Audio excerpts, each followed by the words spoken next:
candidate announcements. Are there any previously unannounced candidates that would like to present to our committee? Are you going to do that, Ron? Okay, you can come forward. Yeah. Not here. Okay. You want this or you want? Makes me look important. Hello, everyone. Whoa. My name's Ron Korn. I'm looking around the room and I know most of you, but there's a few new faces out there that I haven't seen yet. I'd just like to introduce myself. I'm running for Bonner County Commissioner, District 3. I moved here about 24 years ago. Got involved with community services, starting with search and rescue back in 1999. And a couple of years after I got involved with that, I was appointed into the commander position by the sheriff at the time. I've been doing search and rescue off and on for the last 20 plus years. Also got involved when the Lions Club canceled the 4th of July celebrations back in 2020 due to the China virus. That was my line in the sand at the time that we were going to celebrate our Independence Day. I do consider myself an American patriot, and that I hold very near and dear to my heart is the Independence Day celebration. After it took us about 7 weeks, this is all that we had, we were able to raise up enough funds to do the fireworks show, the parade, and also add a day in the park for families and kids to go and have fun, play games, and at no charge to the people.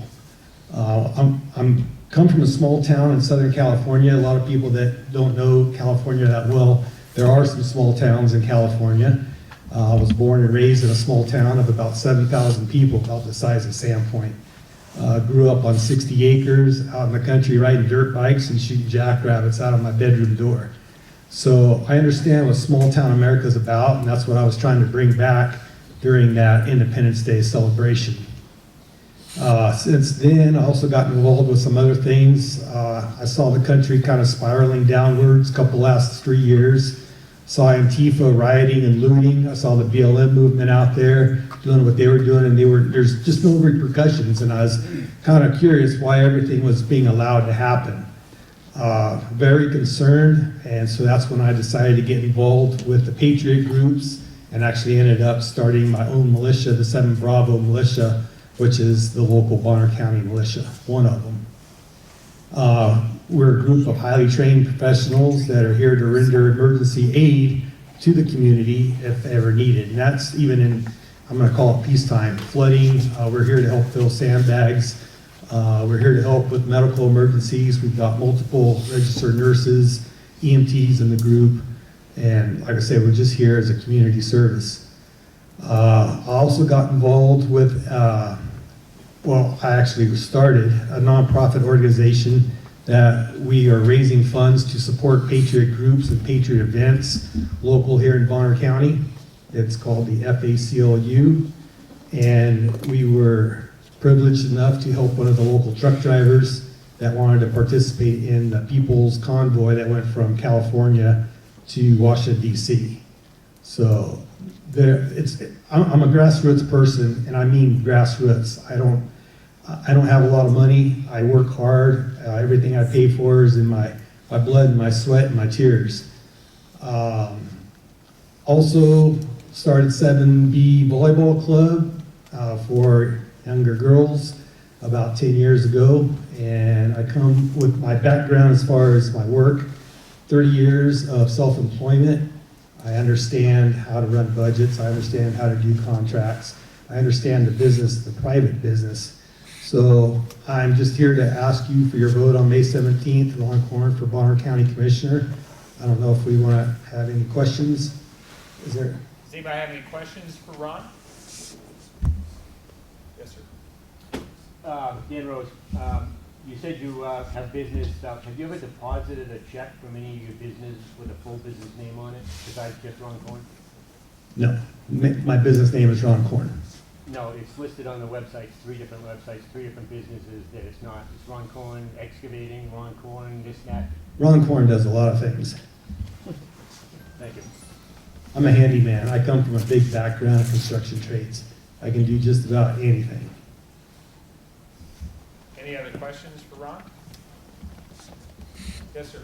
Yeah, I'd just like to get a chance to talk to you after the meeting about some concerns I have about the zoning regulations. So just before you leave, I'd like to get a chance to bend your ear a little bit. Sure.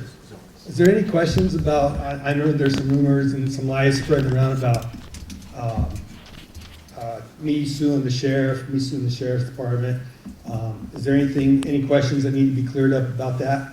Because I'm here to answer those. Jane? Yes, can you clarify why there's a rumor going around? What's that about? I don't know why there's a rumor going around. To be honest with you, I've never sued anybody in my life. Search and Rescue did have to sue the sheriff's department 2 different times. It was 2 different sheriffs. The first one back in 2002 when the sheriff stole $250,000 worth of Bonner County Sheriff's Search and Rescue assets, literally. Someone got the ear of the sheriff, made them believe that they were in charge of 1/2 of our nonprofit organization, which no sheriff, I believe Sheriff Wheeler will attest to this. The sheriff does not have any authority over nonprofit organizations. So this sheriff at the time, that was our drunk sheriff from San Diego, not Roos, after Roos. No, before Savage. Jarvis, thank you.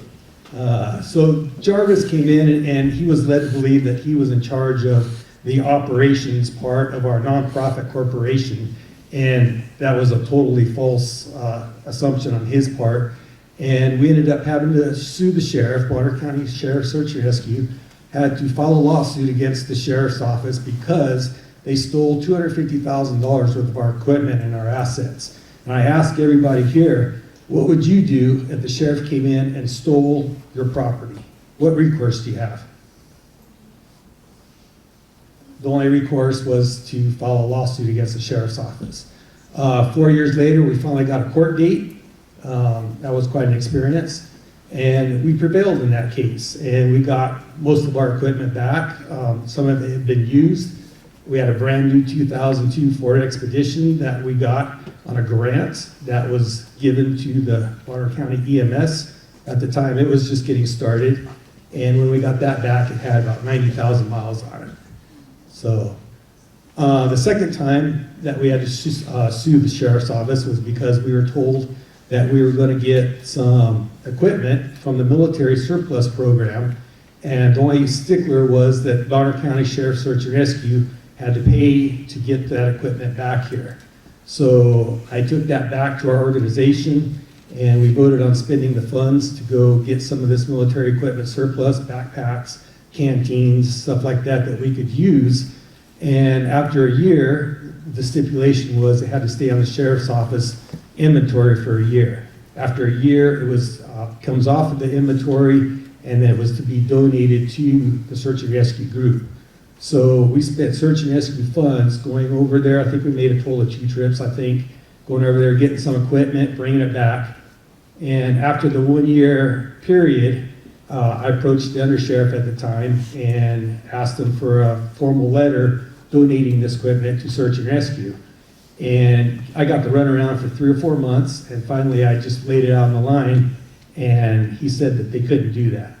So then I asked the sheriff's office for reimbursement for our cost to go get the sheriff's office equipment for him, and they denied that. So again, I had to file a lawsuit so that I wasn't charged with fraud or misappropriation of funds for a nonprofit corporation. Okay, any other questions? I got a question. Yes, sir. I just did a quick search for Ron Korn businesses on the Secretary of State's website. You've never registered any of your businesses or had any of them licensed? No, I'm a handman. I'm not required to have a license. Okay. That's not true, but Oh, look it up. I did. I got a question about, do you think it's okay for county commissioners to declare a state of emergency over a virus with a 99% survival rate for the purpose of obtaining federal funding? That's a big no. Anything else? Thank you, guys.